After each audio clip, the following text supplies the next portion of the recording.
Top quality और consistent performance के लिए सिर्फ सिल्वर पंप नाम याद रखना। વધુ એક કૌભાંડ સામે આવ્યું છે। બોગસ દસ્તાવેજથી લોન લેવાનું આખું આ કૌભાંડ છે જે હાલ સામે આવ્યું છે।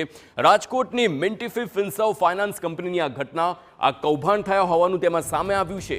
કંપનીના કર્મચારી સહિત 28 લોકોએ 4 કરોડ 13 લાખની છેતરપિંડી કરી હોવાનો આરોપ છે। આરોપીઓએ બોગસ દસ્તાવેજ રજૂ કરી લોન લીધી અને ક્ષમતા ના હોવા છતાં ખોટા દસ્તાવેજનો ઉપયોગ કરીને કંપની સાથે છેતરપિંડી આચરી।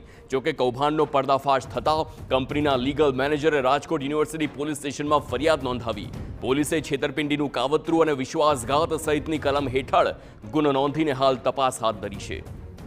સંવાદદાતા મોહિત ભટ્ટ ફોનલાઈન પર છે। મોહિત, વધુ એક કૌભાંડ રાજકોટથી સામે આવ્યું છે। લોનનું આ કૌભાંડ છે, કેવી રીતે આચરતા હતા, વધુ વિગતો? હાર્દિક, જ્યારે પણ કોઈ વ્યક્તિને લોન આપવામાં આવતી હોય છે ત્યારે તેનો સિબિલ રિપોર્ટ અને તેઓ લોન ભરપાઈ કરી શકશે કે કેમ આ તમામ પ્રકારના ડોક્યુમેન્ટ છે તેની ચકાસણી છે તે કરવામાં આવતી હોય છે। જોકે રાજકોટના 150 ફૂટ રિંગ રોડ પર આવેલ જે મિન્ટીબી ફિનસર્વ પ્રાઇવેટ લિમિટેડ નામની ફાઇનાન્સ કંપની છે તેમાં કંપનીના કર્મચારીઓની મિલીભગતથી આખું મોટું કૌભાંડ છે તે આચરવામાં આવ્યું છે।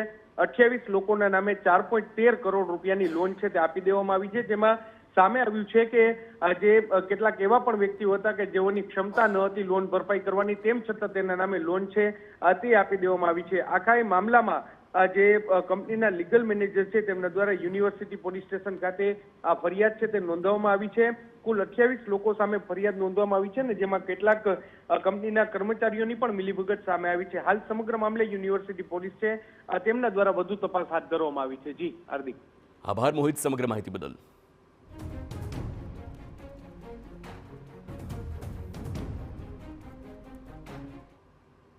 સૌરાષ્ટ્ર